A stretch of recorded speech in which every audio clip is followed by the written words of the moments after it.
here's why Errol Spence Jr. will destroy Terence Crawford. I'm gonna be honest, this fight won't be anything unusual for Spence because he's taken down every fighter he's gone up against so far, with a jaw-dropping record of 28-0, including 22 knockouts. He has the skills and the experience to dominate his opponents, and Crawford will be no different. But you've got to remember, Crawford also has an undefeated record of 39 wins, with 30 of them coming from knockouts, so it won't be an easy win. But come on, look at the type of fighters Crawford's gone up against. He hasn't fought an A-level guy since 2014, when he went up against Yuriorkis Gamboa, although he's done a good job of beating old-timers like Amir Khan and Sean Porter. Still, he hasn't faced anyone who was in the prime of their career, or that talented as a matter of fact, so he's kinda lucky he's gone undefeated so far. Plus, Crawford's 35 years old, so he's not as young and agile as he used to be, while Errol's still 33, and has plenty of fight left in him. Their upcoming fight at the T-Mobile Arena in Las Vegas on the 29th of July 2023 will finally settle who the best welterweight fighter is. And fans can't wait. Many are placing their bets on Spence because of his undeniable size advantage. At 5'9", he stands an inch taller than Crawford, although Crawford has a reach of 74 inches as compared to Errol at 72 inches.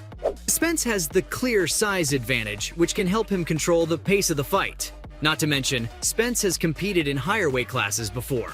At the 2012 Olympics, he competed at 152 pounds, while Crawford, on the other hand, has never fought anyone who blends size and talent the way Spence does, so his chances aren't looking good. Apart from that, Errol's undoubtedly better when it comes to power and accuracy. I mean, he has a 79% knockout rate as compared to Crawford's 77%.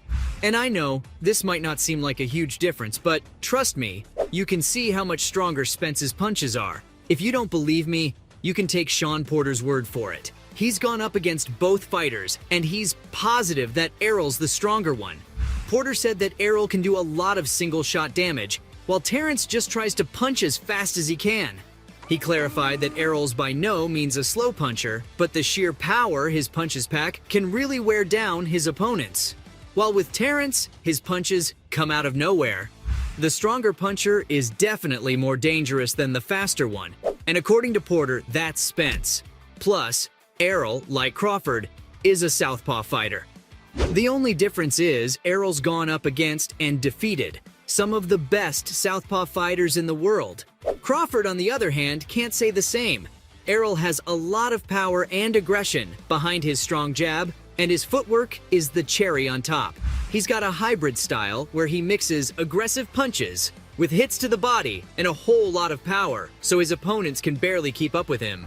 His incredible footwork allows him to maintain distance, so he can overwhelm less aggressive opponents, or confuse the ones who rely on putting pressure on their nemesis. This fighting style is likely to be an advantage for Errol, due to the changed judging criteria. Former pro boxer Tim Bradley points this out. Bradley thinks it'll be very difficult for Crawford to win the fight, unless he knocks out Spence because the judges will not appreciate his fighting style. According to Bradley, judges are now scoring fights in favor of boxers who throw more punches and are busier inside the ring. Long gone is the Mayweather era, when judges actually appreciated a good defense and gave points for that. All this is great news for Spence because he's a high-volume puncher who's always on the offensive, pressurizing his opponents. I don't think Crawford will be able to keep up with Errol's speed. Plus, he tends to start slow in fights, using the first few rounds to assess his opponents before he goes all out. If he does this in his upcoming match, he'll fall behind early. That will result in no chance of him winning through decision, if he butchers the first few rounds. The only reason Crawford's gotten away with this starting slow strategy is because he's historically faced average opponents. He can't pull the same move against Spence because he's way too talented and will snatch at the opportunity to get an early lead. I mean, when we talk about strategy, Spence has got a solid game plan because of his ability to adapt to his opponent's game. According to Porter, who's fought both fighters, Errol wanted to beat Sean at his own game. Terence, on the other hand, wanted to go in and do what he always does. So with Errol, he wanted to be the commander-in-chief and wanted to intimidate him by fighting like Sean, only better. Spence will probably intimidate Crawford this way too, But despite his stellar strategy, many fans are worried Spence won't be able to perform at his best, because this is his first fight after a major car accident. He got into a dangerous accident in December 2022, and although his car was wrecked, he was luckily unharmed. According to Spence, the car that rammed into him ran a red light and was driven by a 14-year-old kid who'd stolen his parents' car. Soon after the crash, Spence took to Instagram to show his fans what had happened. He shared how the reckless driver had hurt his leg, which of course isn't great news for his career. That accident also led to Spence breaking some of his teeth, and according to a doctor, it made his eye problems worse. But come on, if you think Spence can't make it back from this little accident, you definitely don't know about the more serious one he had in October 2019. He was speeding in his white Ferrari at 3 in the morning, and he was driving so recklessly that his car went into the southbound lane, flipped multiple times before the car ejected him. And of course, he wasn't wearing a seatbelt. He was in pretty bad shape after that, and fans thought he was lucky to be alive, because he was immediately rushed to the hospital. The 2022 car crash is nowhere near as bad as the 2019 one. If Errol can make a jaw-dropping comeback after the 2019 fiasco, he can do it again. Errol acknowledged how everyone thought his career would be over after the 2019 crash and how he'd be a shell of himself. When he signed up for the fight against Danny Garcia in December 2020, everyone thought he was crazy and was doing it for the money, but what they didn't know was that Spence was using all the criticism as motivation, and it only fueled his goal to come back stronger. It sure worked though, because he butchered Garcia and moved right on to Yordenis Ugas, a much stronger fighter. Once again, Errol defied the odds and shut up his haters as he stole the championship title from Ugas in April 2022.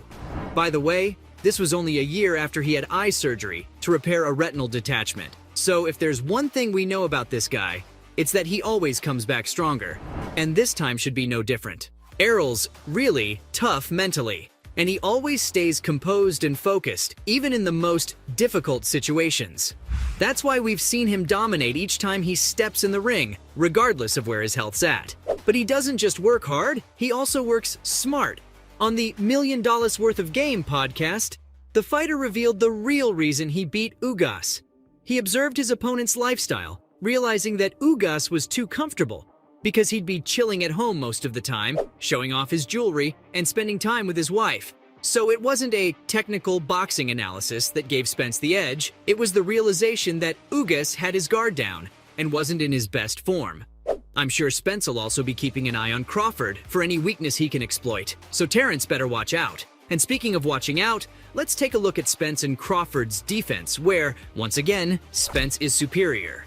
You see, he has really clever footwork and head movement, which allows him to avoid damage as he gears up to return fire, and Crawford can't compare. Even Gervonta Davis is placing his bets on Errol because he thinks he has a better defense. According to Tank, it's like Errol has a metal shield, while Terence has one made of glass. It doesn't matter how much Terence runs around, because according to Davis, once Errol inevitably gets his hands on him, he's done for. So there you have it. From his undefeated record of 28 wins to his superior